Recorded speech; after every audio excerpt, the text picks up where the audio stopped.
Hey, everybody, how you doing?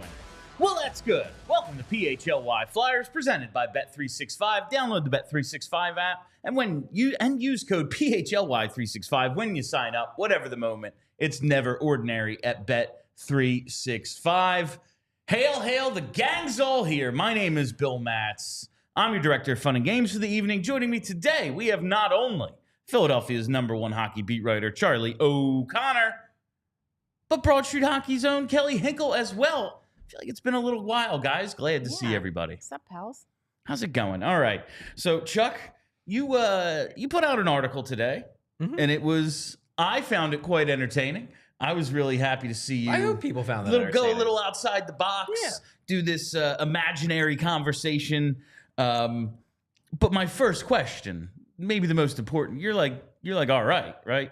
Like everything's okay? Yeah, I'm good. You're not like coming apart at the seams? No, I'm okay. There's not two voices in your head screaming at each other about the Flyers? No, it's just all the people around me screaming at each other about the Flyers. Inside Charlie, there are two wolves.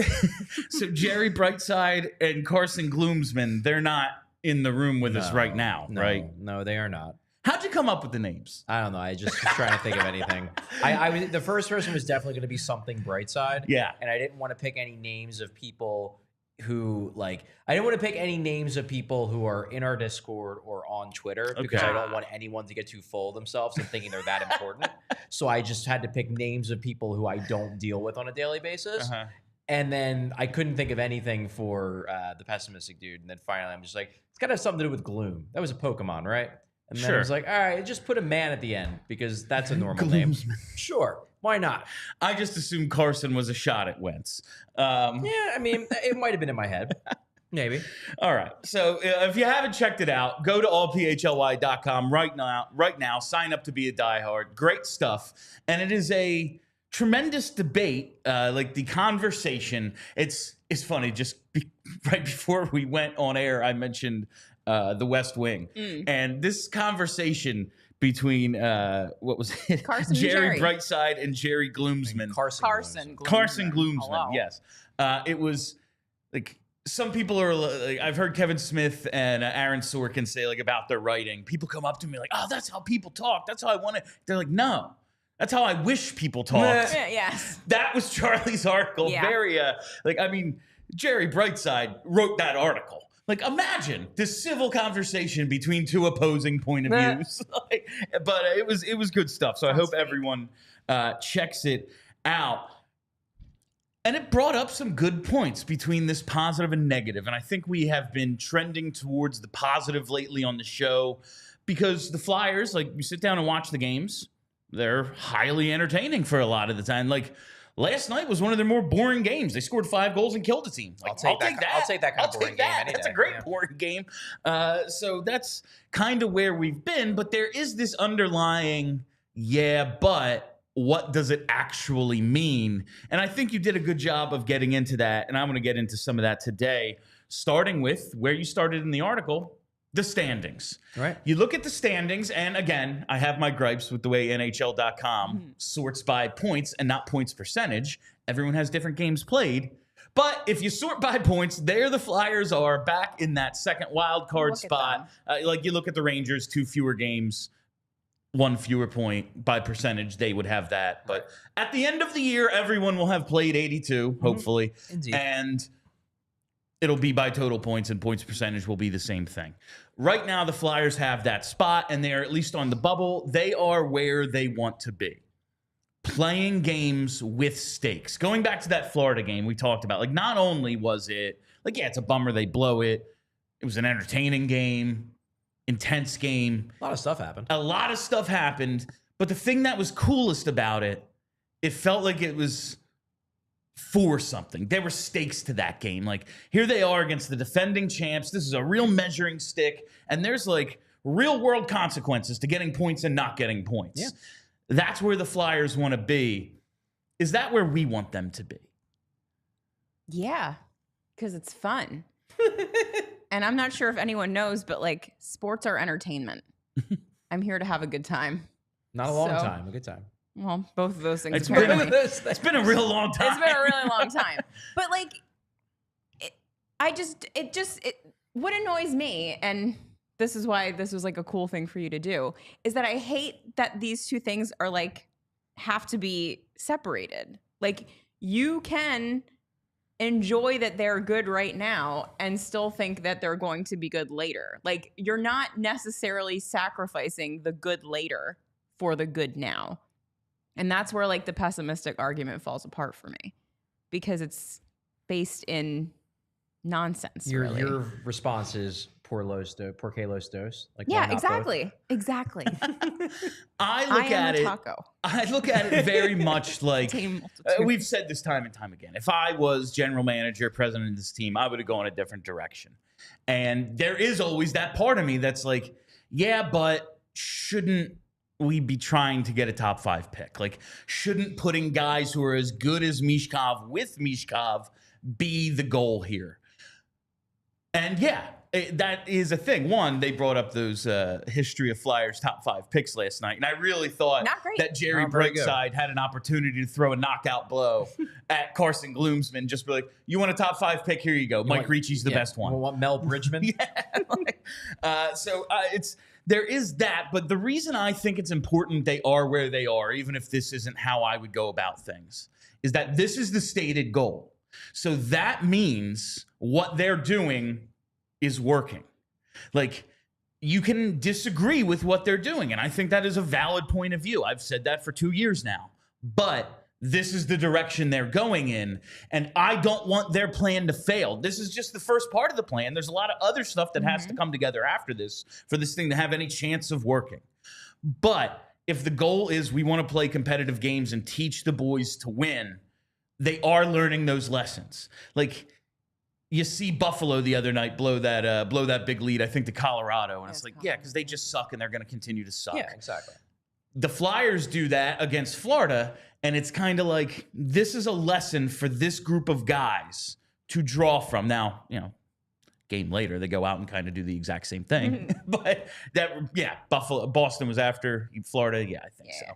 Regardless, I feel like there are learning opportunities. Now, yes, having a bunch of great players, or at least great prospects, would be super nice.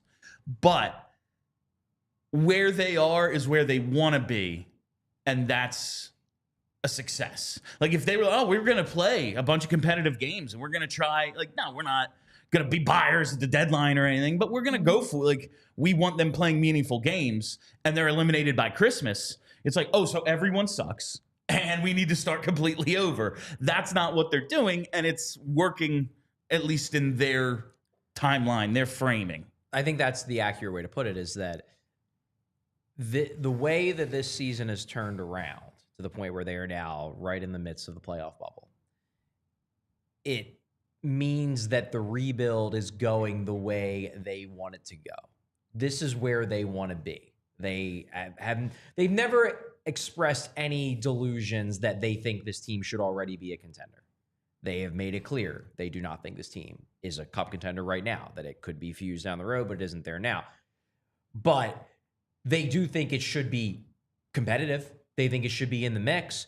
The first month of the season, it wasn't. No. It was very bad, both by the standings test and by the eye test and by the advanced metrics test. It was bad by everything.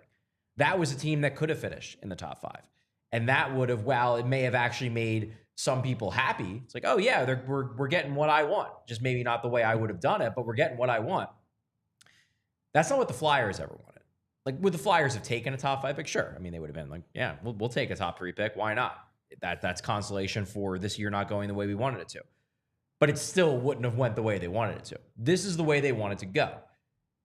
So far, the rebuild is going more or less the way they want it to go. Now, the underlying debate is whether their chosen rebuild is the right choice. But if you are rooting for the Flyers' chosen rebuild, their strategy, if you're rooting for that to work, so far this season, especially over the last month when things have gotten back going again, it's going the way they want it to go.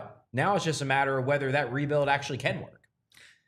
I found it very funny that your argument in the article, all of a sudden the optimist is arguing for 5-on-5 play. And this team, especially on the penalty kill, has thrived so much in special situations. Not the power play, but penalty kill, 3-on-3, just not your typical, oh yeah, team is good situations. And then the pessimist throws at special teams. And I think that's a good place to start because the penalty kill is going poorly. Yeah. It has really sucked lately. You go back to the start of November, they're under 73%. Since November 14th, as Charlie cited in the article, under 65%, 31st over the last, 13 games or something? Yeah. Like, they're getting their asses kicked. And overall, the number is really starting to fall. It's under 80%, 16th in the league. Dead middle. Not exactly where you want that group to be, considering this was their calling card for so long. The fact that they're playing well without that one thing, though, is kind of good. Like, because you got to believe that's going to come around. And you cite in the article, look at some of these metrics. They're almost exactly the same, except for goals allowed. And listen, blocking a few fewer shots. Yeah, it's a results-based business. More goals. Yeah, they're just giving up a ton more goals. Do you think this is a goaltending issue? Listen, they were never going to be 90% issue. Like, what is causing this thing? Because last year, when we talked about them making the playoffs, you look at them and go, well, what do they do better than anyone else? And you go, well, 16 shorthanded goals. They're second in the league in PK, whatever it is. Like, that's elite. That is an elite unit. They do that better than anybody. Suddenly, they're 16th. The definition of mediocre. Yeah, it's a very weird fall off. Like a very dramatic fall off with not a huge amount of personnel change, which is why I think it's so weird. It is weird. I do think that what may have happened, though, and I kind of hinted this in the story. So first 16 games of the year when everyone was, oh my God, the penalty kill is so great. They were allowing 7.21 expected goals per 60 on the penalty kill, which is good. It's not unbelievably amazing great, but it's good.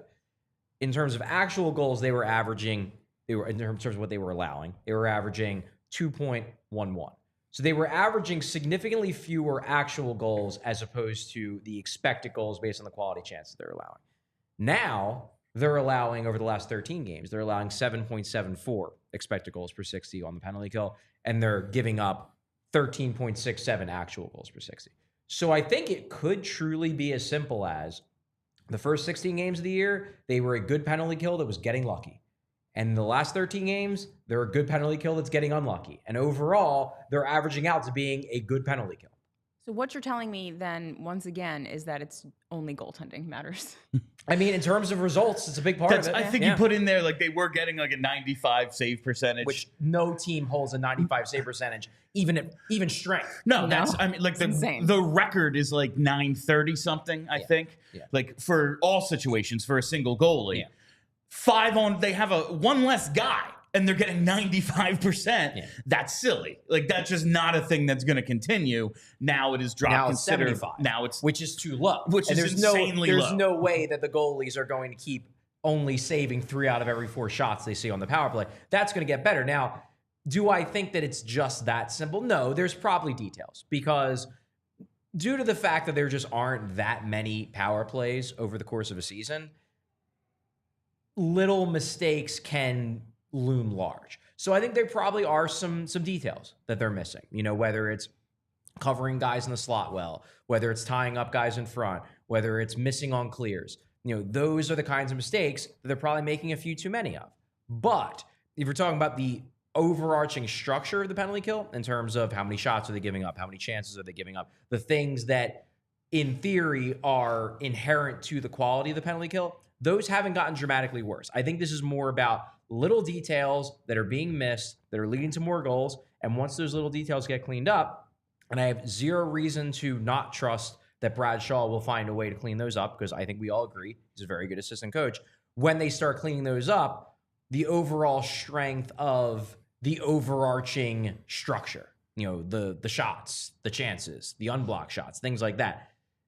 That will start to come through in the goal numbers. I do think this is maybe just a case of regression hitting the Flyers extra hard because the first 16 games of the year, regression was hitting them in the positive way and allowed everyone to think that the penalty kill was this like untouchable thing. And there is also just the one horrible game where you give up 4 out of 5. It doesn't help. Really drags you down. Doesn't help. Like that absolutely. But overall, like you make the sample size much bigger and it's like, yeah, go back to the start of November. They're still under 73%. That's not good enough for a team that this is supposed to be their thing. Nope, it's not. Conversely, the power play, it's not like it's been actually good.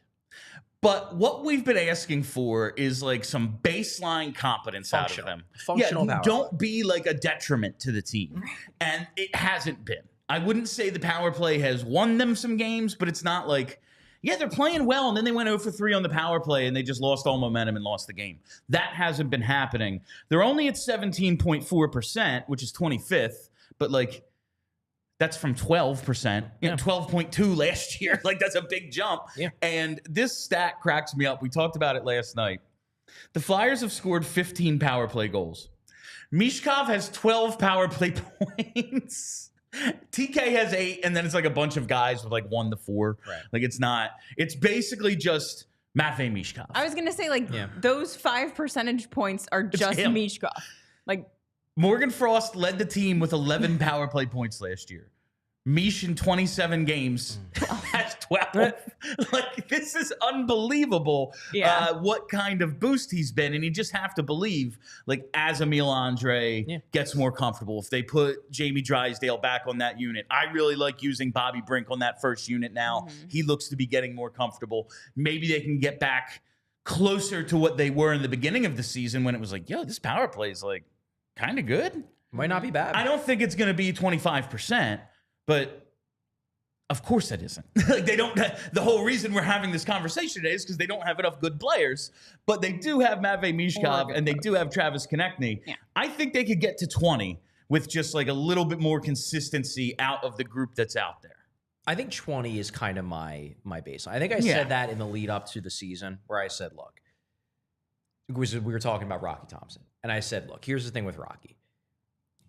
They could get better on the power play and me still not want Rocky Thompson to be running this power play because you could run up to the podium and be like, yeah, Flyers are 5 percentage points better on the power play. Man, Rocky Thompson's done such a great job. No. But they were coming from a place where they were 12%. No one's that bad. So to me, it was if Thompson can get them to 20, just 20, which isn't top tier. It's middle of the road.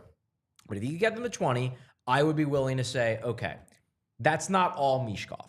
Rocky Thompson's figured some things out. Power play's running a bit better. I see a significant improvement to the point where it's at least middle of the road.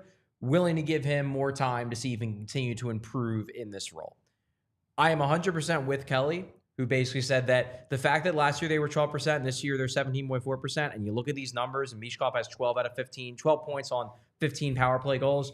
That 5 percentage point boost, that is pretty much all Michkov. Right. Like that is the Michkov boost. And without Michkov, they are still a 12 percentage point effectiveness power play. Right, because Rocky Thompson stinks. Like one thing that I don't think we've talked about is like you can see the progression of our defensive players. Like you can see guys getting better. Like you don't have to look at numbers, you can see it with your eyeballs. The forward core, however, not so much with the big jumps forward. This year it hasn't been great. Last year, I think a lot of forwards did take steps. This year, we haven't seen it, especially from the youngish guys. Yeah, and that worries me because like those are the dudes that we need. Those dudes to do stuff. Like, and a lot of them aren't really doing stuff.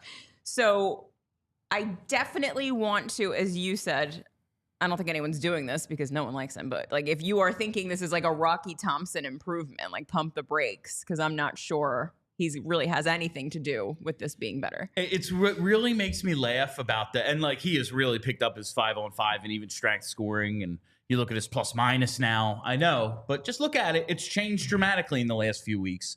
Like, oh, Michkov's a power play merchant. It's like Alex Ovechkin couldn't have scored on this power play last year. Like, nobody was going to score on this freaking power play. It was just incredibly poorly run. Yeah. And look, did it have weaknesses in terms of not having anybody who could actually run the thing? Yeah. Sure, it did. And now they have Michkov, who can actually run the thing, and that's great. And that's why it's not horrendously historically bad. But we all can see how incredibly skilled and creative Michkov is. And the fact that even the rookie version of him can only get them up to 17%, it doesn't speak to the overarching plan that the power play is utilizing. So that's kind of special teams are so, like, you can be up and down throughout the years, but it's what we're using kind of to judge both assistant coaches and the progression from season to season. And, like, I expect the penalty kill to get better. I don't know how we can have that expectation of the power play outside of Michkov, just like, and he takes to another level in January. Like, he's progressing at an insane rate. He is like, he's got the ooze from Ninja Turtles. But I don't want the ceiling of a Michkov driven power play to be 20%. 20, exactly. No, that would be bad. Even this year, like, as you're seeing him adjust and the league adjusts and he readjusts, like, there just seems there has to be more meat on the bone. Exactly. Like, if you're getting 12 out of 15 points from one guy, like, we don't have another dude. We don't have one other dude who could help it, like, improve, like, whether it's Andre or Drysdale or Tippett or whoever. Like, no one else can maybe drive this thing a little bit. So I will say, like, special teams, I am going to come down a little bit on the pessimistic side because it is something I expected to see improve this year. And outside of just having, as Charlie said last night, 100% more Matvei Michkov, there's been no improvement. And in terms of the penalty kill, it's worse. It's a fair thing to be pessimistic about in the moment. Yeah. It's not like an but it's overarching also like pessimism. This could be fixed with one free agent signing. Exactly. Like, you go out or and get, one firing and hiring. Yes.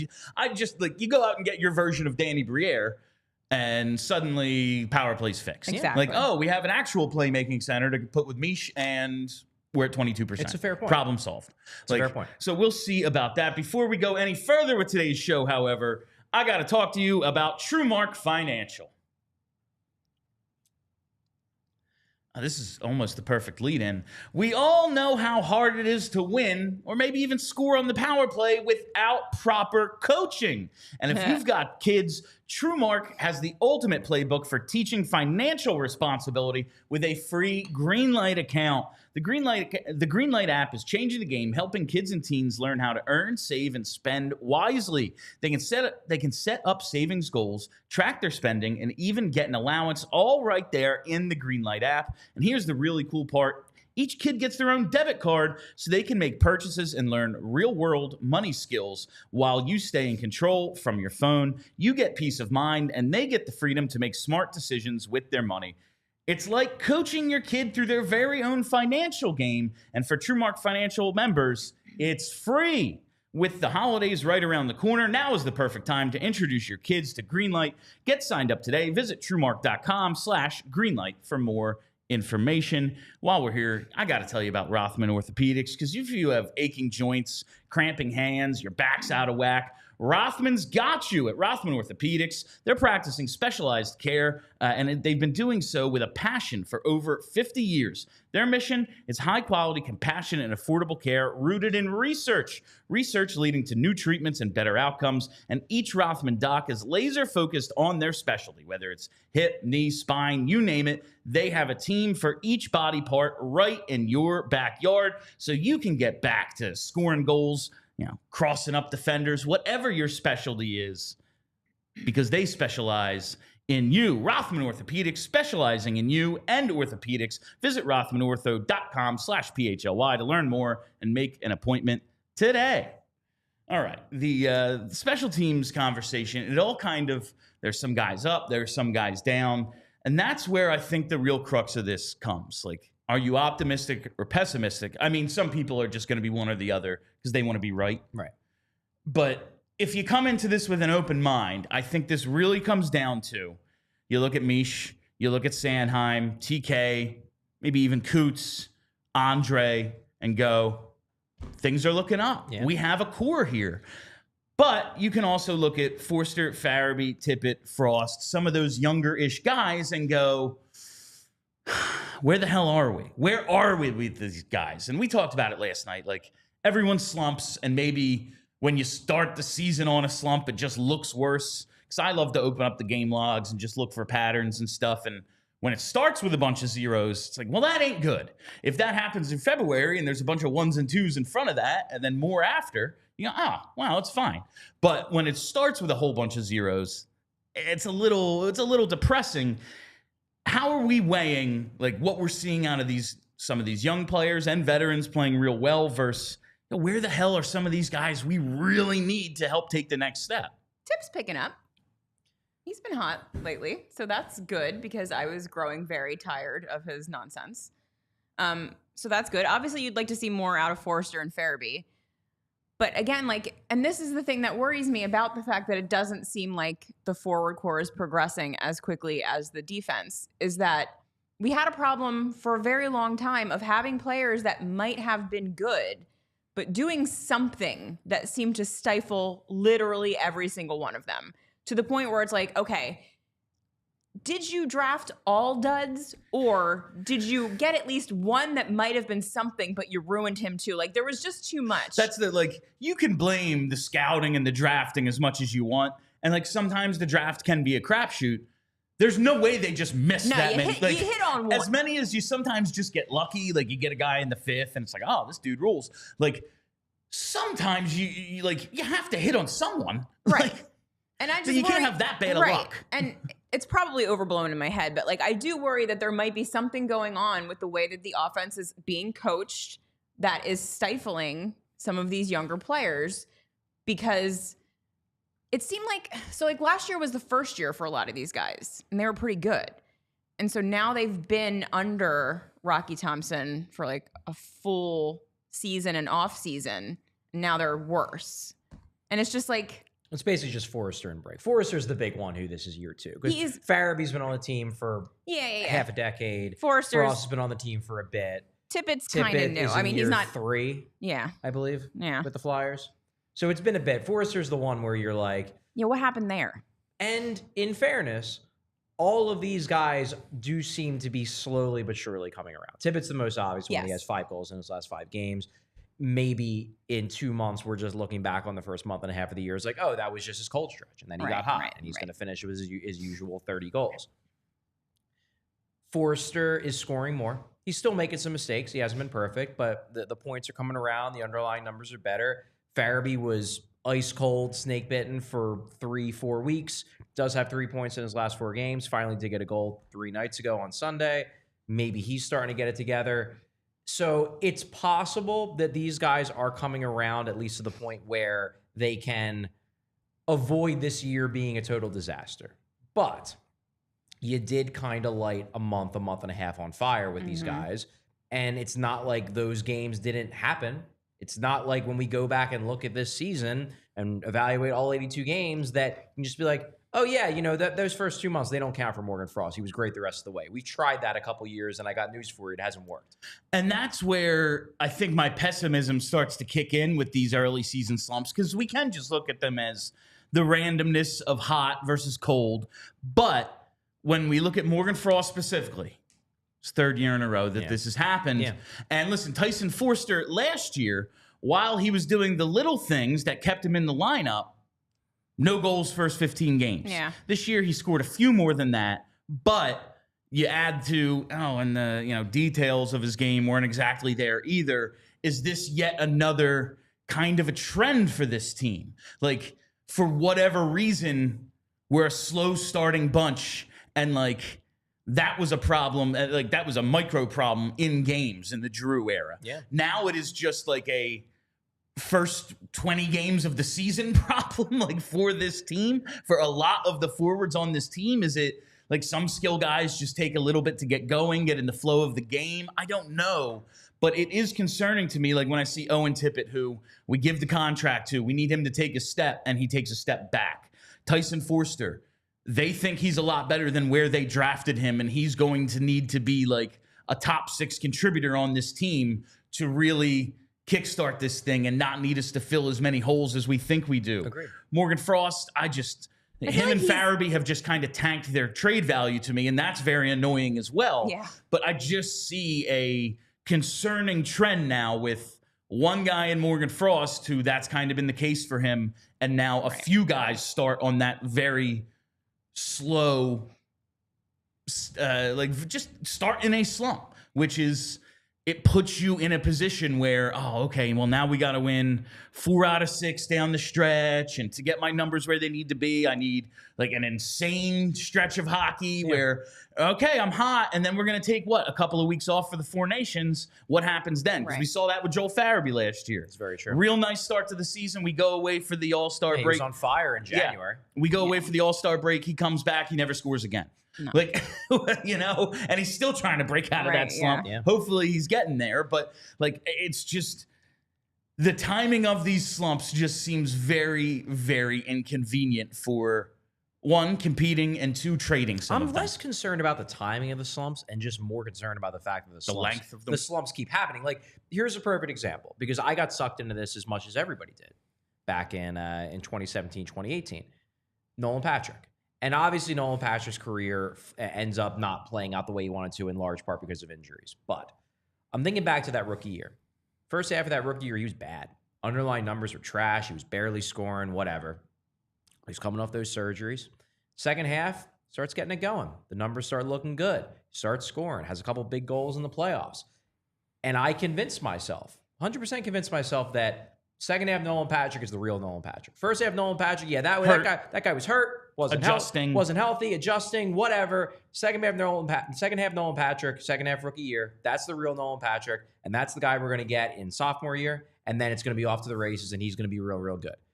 And what happened to sophomore year? And this is before the injuries. The injuries kicked in before his third year. The end of the second year, when he was getting all of a sudden he's just out with migraines. Yeah, exactly. But that sophomore season that I expected to be the second half just extrapolated over 82 games, he basically repeated his freshman year, just stretched over 82 games. It was just, instead of compressing it all into the second half, he just stretched the second half out across 82 games, like that production. And then you're like, so actually the rookie year was who he was. It's just that he had rookie year, he had one really bad cold streak, one really good hot streak. And then his sophomore year, he went and he basically just did the exact same thing, the numbers, just less dramatically skewed. I forgot that they were so exactly the same. Yeah. Rookie year, Nolan Patrick, 73 games, 13 goals, 30 points.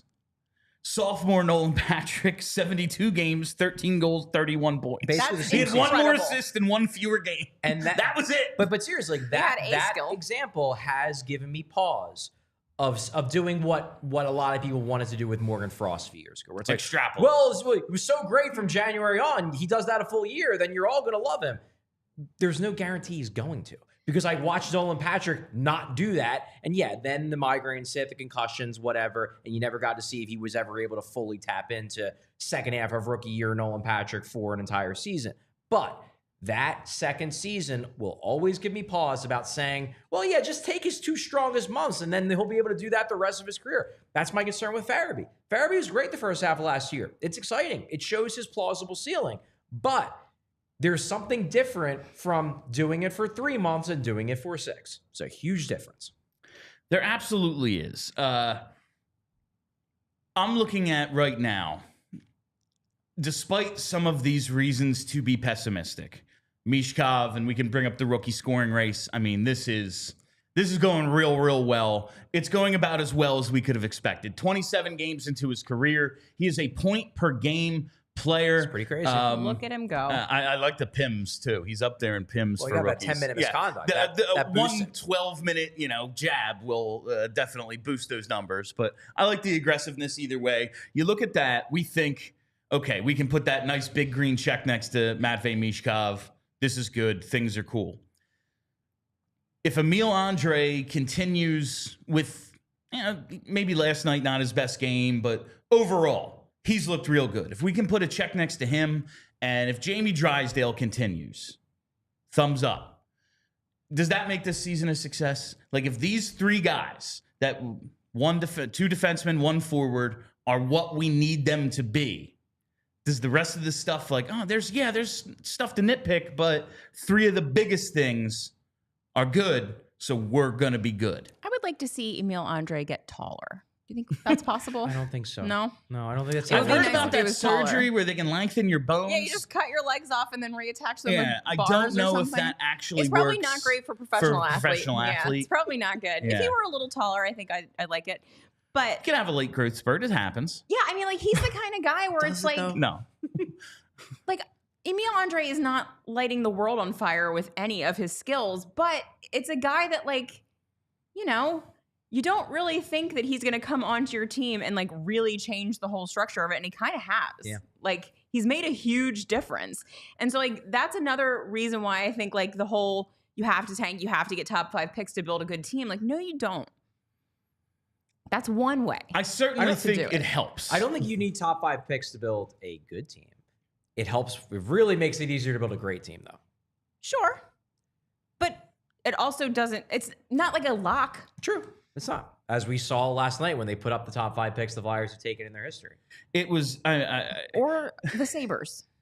that's the Buffalo thing is I think maybe what is holding Danny back. Like I've said, like I wonder if there is that fear of like the next Williams, the next Sharp. Like you don't want to be that guy who makes those trades. And then watch as Sam And Ryder become. And now the conversation in Buffalo is like, not only have we sucked since we got knocked out of the 2011 playoffs, not only like have we been rebuilding for over a decade, now you look around the league, it is littered with dudes who are like helping their teams win and compete for championships. And like even like Rasmus Ristolainen, not one of those guys, but guess what? He might get traded for a first round pick, and they traded him to us for a first. Right. Yeah. I understand. It was a good trade But for he's them. yet another guy that you don't need. And what do they need now? Oh, you know, we could really use a Scott Lawton. We need someone for toughness. Like, I bet you the huge defenseman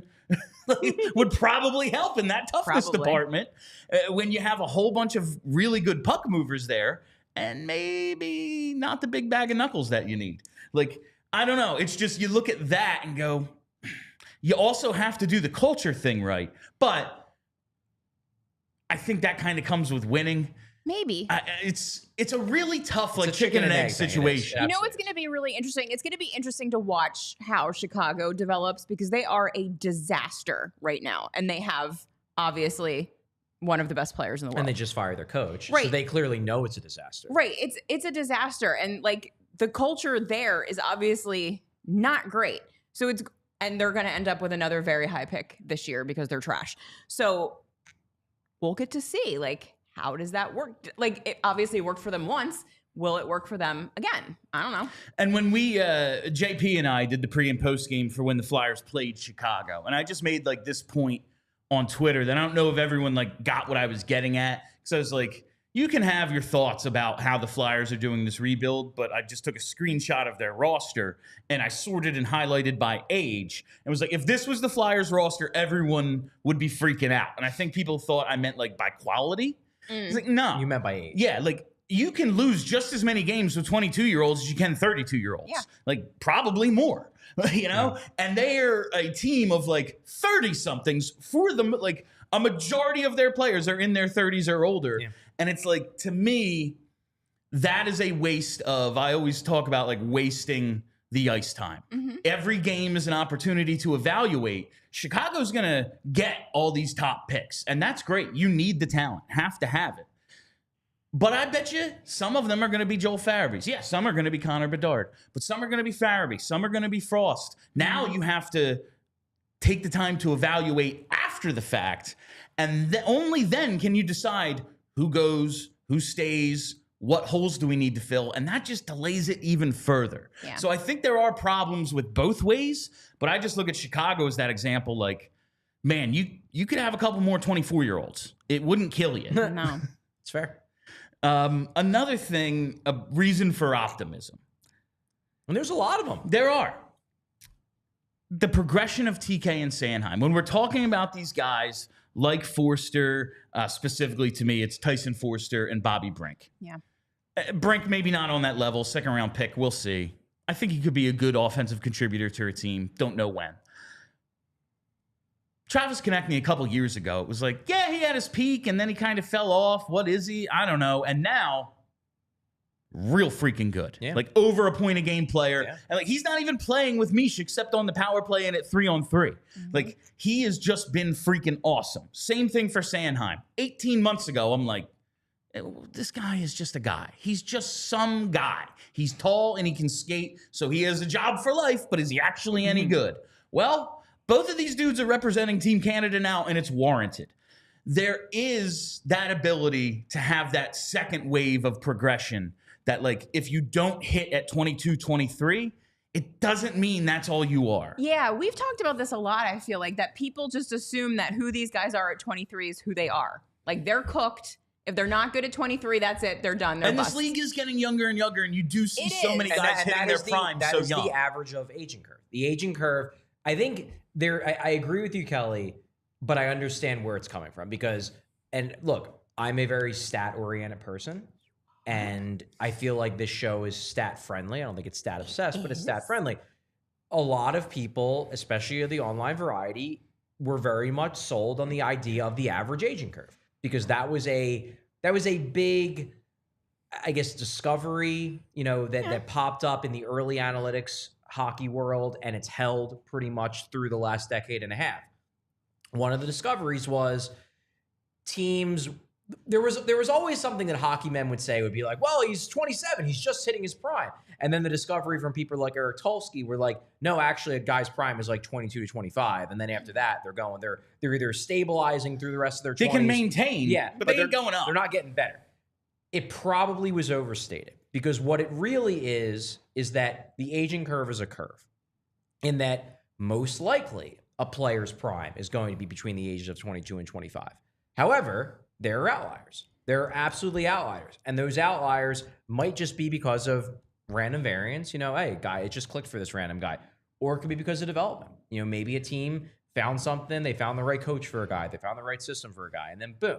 Now, can you necessarily bet on that happening a bunch of times? No, because if you bet on that happening every time, if you bet on an outlier occurring every time because your team is the outlier, you're eventually going to get burned.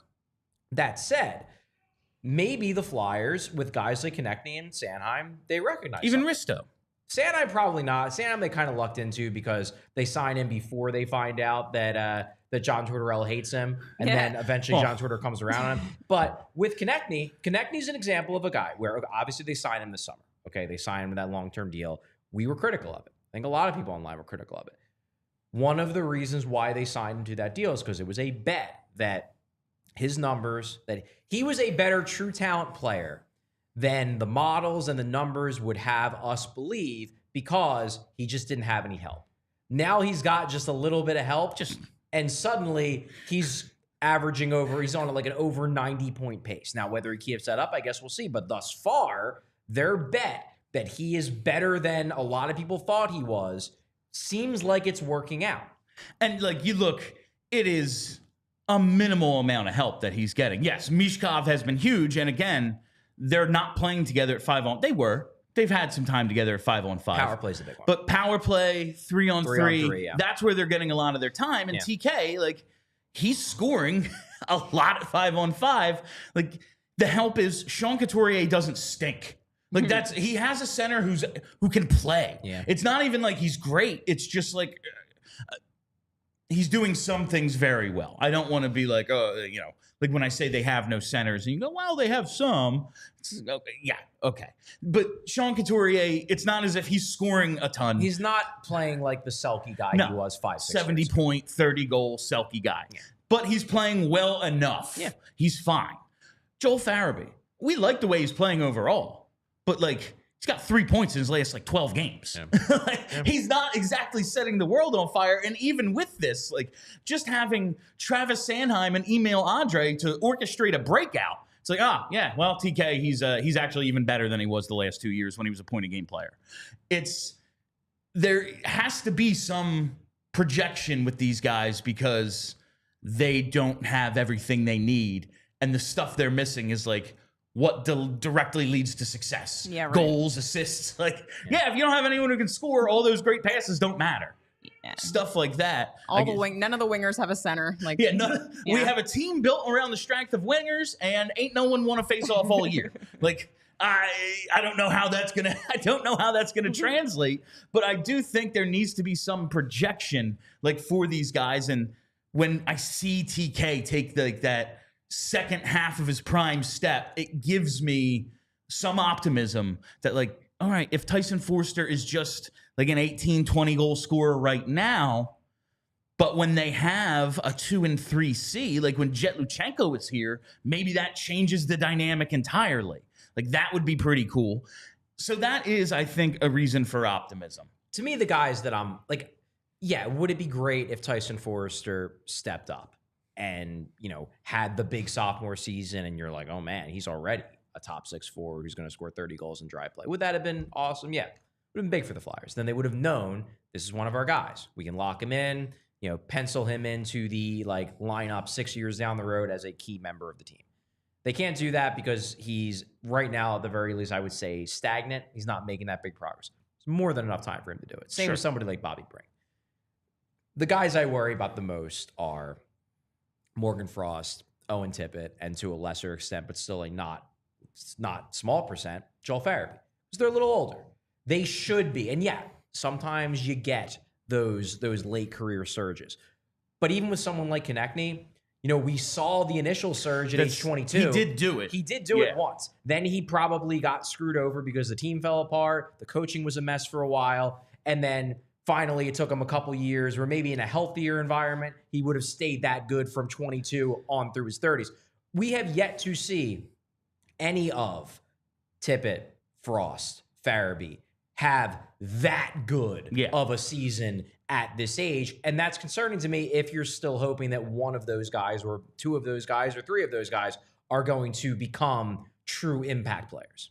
Before we wrap up today's show, I got to tell you about our friends at Empire. 1-800-588-2300 Today.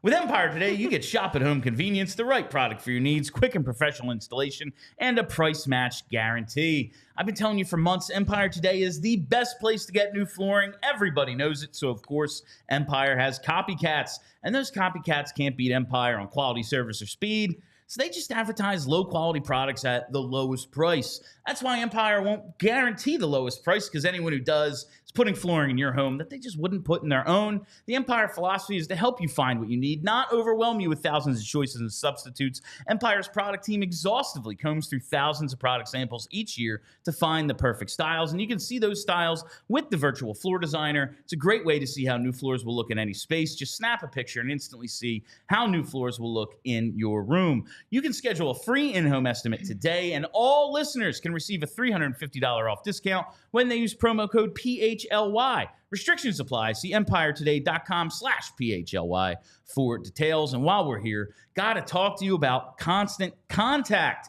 We've been talking a lot about goals, and I'm sure you have a ton of goals in business, and a lot of them probably marketing related. You need to get the word out there. How do you do it? You got to do it with Constant Contact, because no matter how experienced you are with digital marketing, Constant Contact has the tools to make your marketing run smoother. You can sell more, raise more, and build more genuine relationships with your audience with Constant Contact's suite of digital marketing tools, all made to fast track your success. You no longer need to struggle with expensive, slow, and unmeasurable approaches to marketing your business, from tap email marketing that helps you create and send the perfect email to every customer, to the smartphone by adding texting to your marketing strategy. And you can connect with over 2 billion people on social media with an all-in-one tool for posting and sharing. And you can sell more online in less time with Constant Contact's powerful e-commerce tools. Get the automation, integration, and reporting tools that you need to get your marketing running seamlessly,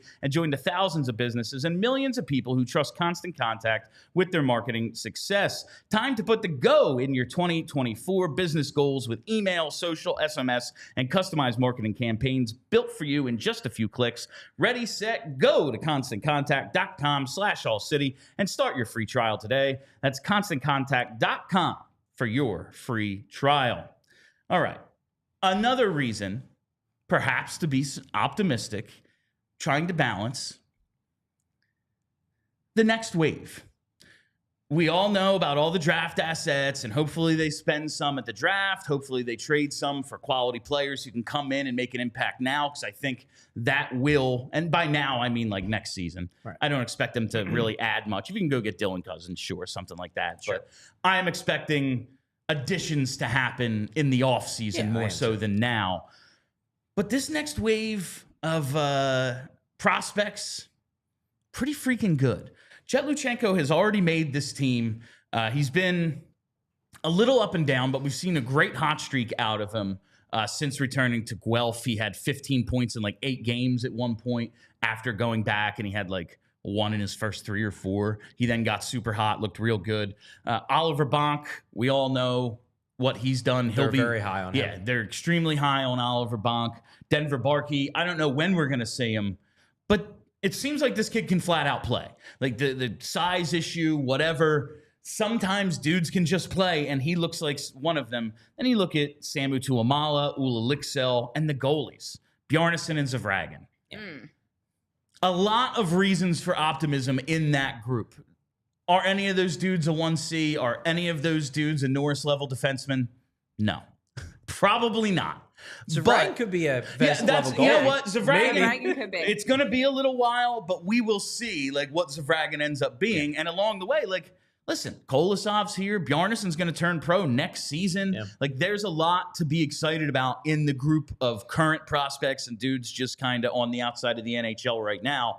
I think that's a great reason for optimism, because they're going to start making moves at some point, moving on from guys like Rasmus Ristolainen. And it's like, all right, well, that's one dude. Yeah, and that's Oliver Bonk's roster spot right there. Right-handed top 4 defenseman. Guess what we need? That.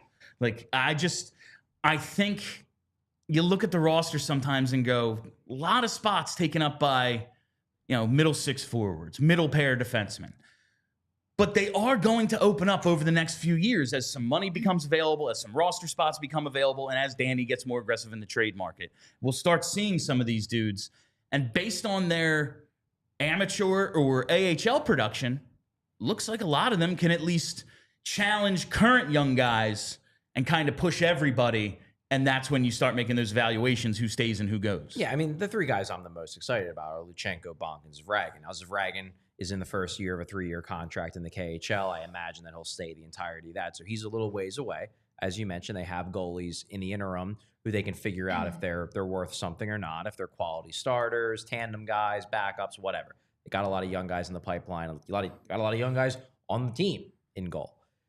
Bonk is big because I don't know what his ceiling is going to be, but I'm fairly confident he's at least going to be a quality NHLer. That's another quality young NHLer, right-handed shot with some size. He'll have value in the trade market once he becomes an NHLer, just like he has value in the trade market now.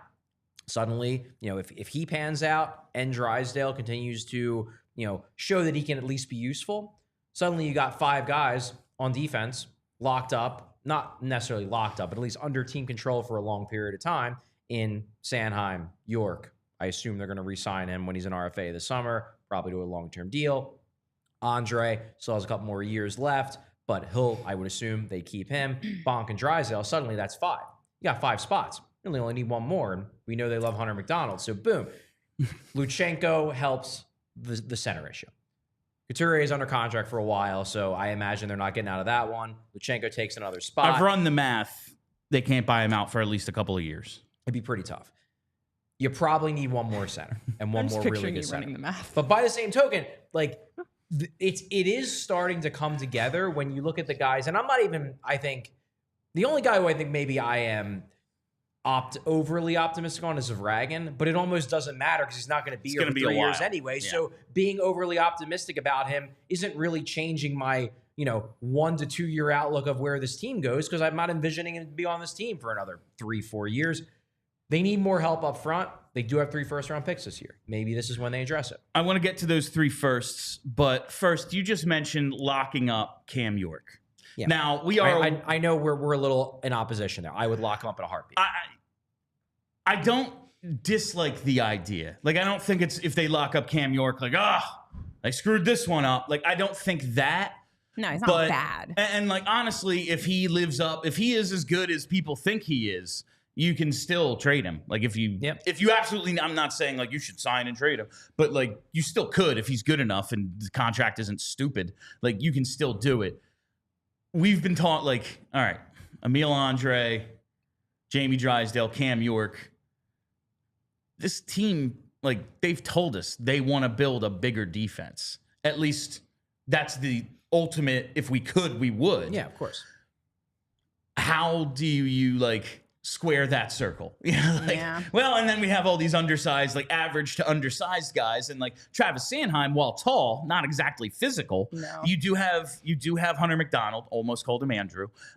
You do have Hunter McDonald. You're probably going to be trading Rasmus Ristolainen, if not like this year, real soon. Yeah. Can that work? And if we continue seeing this version of Drysdale and like Andre doesn't fall off a cliff, does that kind of make York well, you got to give something to get something. If we're going to swing a trade for a 1C, it's going to need to be for like Cam York, who we think has top pair potential. I've actually thought that about Cam York for a long time. That like if the Flyers were going to make a blockbuster trade to get a big piece, he would probably have to be at the center of it. Just because we can afford to give up a defenseman more than a forward, although we have 700 wingers. Yeah. But none of them, I think, are as good potentially as Cam York. Like I think Cam York has the kind of pedigree that another team is going to look at and be like, yeah, we want him. Because obviously if you're going to get a big piece back, you're going to need to give a big piece up. Yeah. And that gets to Danny's willingness to do stuff. Do anything but flat out win a trade. Like if it's an even or like, oh man, I don't know about that one, but it could work out for you because you're filling a need. Like, I don't know his willingness to do. I'm not saying he's not, but we haven't seen him do that yet.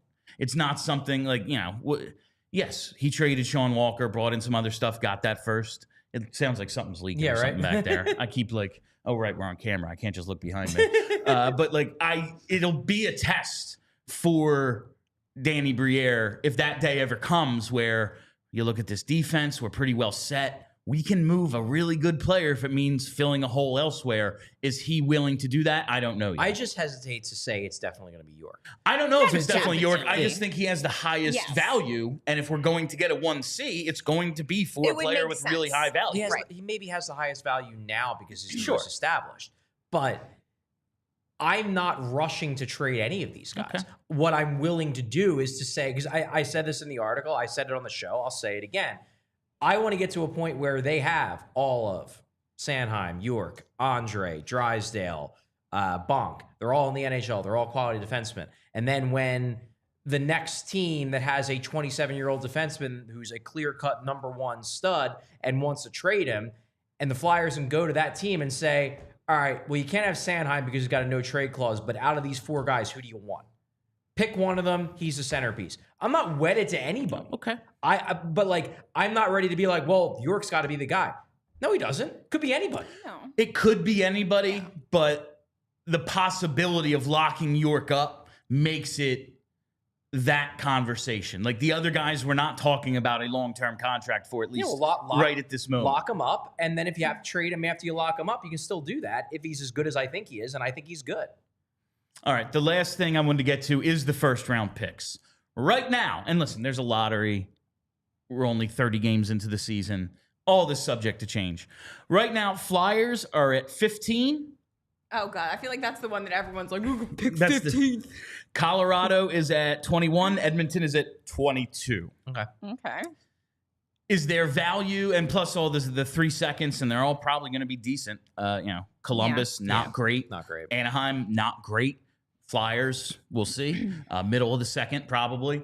But from what I have heard, and like, I don't know. What I've heard about this draft is it's deeper, but maybe not, oh, you have to get into the top 10. Right. It's kind of steady throughout. So is there value in trading up, would you think? If you have your guy, sure.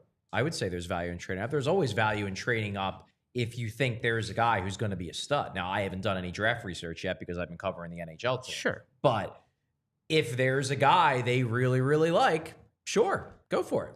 All right, before we go any further, I want to say we appreciate those of you watching on TV. Head over to allphly.com for more of the show.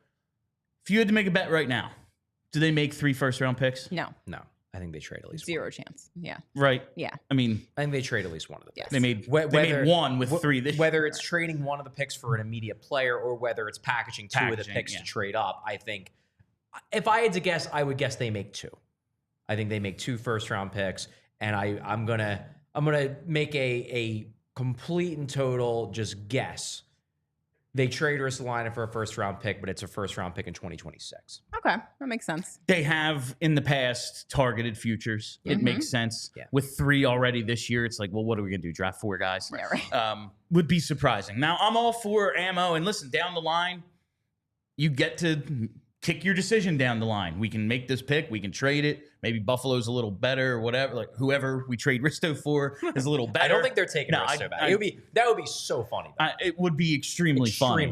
Yeah, but so you get to at least have a little longer to make that decision. All right, before we get to Super Chats, Hinkle, tell me about Festivus. Oh, Festivus. December 23rd, 6 p.m. Oh my God, that flyer. It's so funny. At Xfinity Live, us, Broad Street Hockey, and PHLY, we're having a joint Festivus party. We're going to be having raffles to benefit Snyder Hockey. I believe the boys are going to be doing a live pre and post podcast. So I'm told. Food, drinks, fun, Flyers, pens. It'll be a very good it's a Penguins time. game. It's That's a Pens good game. stuff. Yeah. So Monday, December 23rd, 6 p.m. You should definitely come because it's going to be awesome. Oh, one thing I want to mention, because I've had some people ask me about this. Probably you had people ask you about this too. It says the pub at Xfinity Live. Some people. It used to be Bullies. The one that used to be Bullies. So if you've been to Xfinity Live, it's the one that used to be Bullies. I've heard a lot of people say, I looked up online and there's nothing that's the pub. It's whatever Bullies used to be. I don't know if it actually has any official name yet because they just refurbed it. Calling they just it the redid pub. it. They're just calling it the pub. It is the pub that used to be Bullies. If you're looking for a location, it's the one that's like right on the far side closest to CBP. Yeah, but we have But it's in the building. Right, and we have it it's reserved for our party. So you won't miss it. If you just walk into Xfinity Live, you will find us. Look for like the BSH and PHLY. Yeah, look for a bunch of awkward people watching a hockey game. Yeah. Name tags, probably. Oh, we The can do name tags are always great. It's always a good call. All right, let's hit those Super Chats. Oh, only 2. I thought two. Okay, Oh. perfect. All right, from Steve Hanatko. Marco Rossi would be a great ad. Why would Minnesota trade Marco him? Rossi is now the new Trevor Zegras. He is the new Trevor Zegras, yeah. I have been wondering why they're like so. His name Apparently comes they just up. don't like him. His name comes up so much that I'm like, but why? Billy Guerin, old school guy. Just doesn't like him. They think Rossi's a little too small, and maybe the Flyers share that.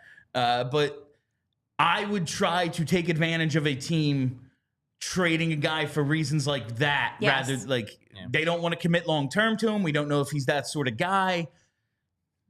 I would want to take advantage of a team making that decision based on if it's purely based on size and not like how good he is. Yeah, where he's a dick. Yeah, no, and that's the thing you find out in your due diligence. Listen, Michkov fell partly because he was a dick, and then it turns out he's an awesome teammate, or at least not a dick. Yeah, he's first 30 games, it's going pretty well. Everyone seems to like him a lot. So far, so good. I'm a fan. So if that's the reason, if it is just like a Guerin is a size queen, well, take advantage of that. Yeah. I wonder what it would take to actually pry him away, but we need a center. He's a center. Yep. Do it. Yeah. All right. And this other one from VO Noob says, playoffs better than tank. When do we spend draft capital on a bona fide 1C? Michkov on point per game pace with this roster. Let's effing go. Fun times. The one thing you pointed out that I think is a very viable thing to say is it's not like ever since we've gotten into this, like the Flyers need to make trades. They need to make trades. It's not like there have been other 1Cs that have gotten moved. So it's not like the Flyers have like missed the boat on anyone yet. Now, maybe they will. Maybe it'll be the whole Danny can't close thing when Trevor Zegras gets traded. But like so far, it's not like there have been other 1Cs that have gotten moved and the Flyers missed out on. It's that no 1Cs have gotten moved because they don't get moved very often. Yeah. They have to just be in a position where when one is about to get moved, the Flyers are the team that gets it. You have to be like Vegas and just be very, very opportunistic. Exactly. Like, Petrangelo, a number 1 defenseman, actually hit the market. Well, guess what? We're getting him. Because like there's an element too where, and I I understand the frustration from fans who are like, well, just get one. It's like the Flyers have assets that they could package to get one, but they don't have assets not named Matvei Michkov, who no one wants to move, that are valuable enough that they could call up a team and force a trade to happen immediately. Well, but in the video game, Charlie, I like to just keep adding stuff until the bar turns green. Right. And then I now have do a trade. Now Yeah, I you have should do Keith that. Tkachuk for a whole bunch of 4th round picks. Like, yeah, if the Flyers, the one way that the Flyers That's the last time I played video games. tomorrow could get a 1C is if they called up every team in the league and said, we're willing to trade Matvei Michkov. Yeah. What's your best offer? Then they could get a 1C, but then you have a problem where you have 100% less Matvei Michkov. I would There like are 200 to 300% more. There are Matvei so Michkov. few guys, and I know this is a crazy thing to say because we're 27 games into his career. There's so few guys I would trade him for. I would not trade him. I don't think. I would trade him for Connor McDavid. He's old.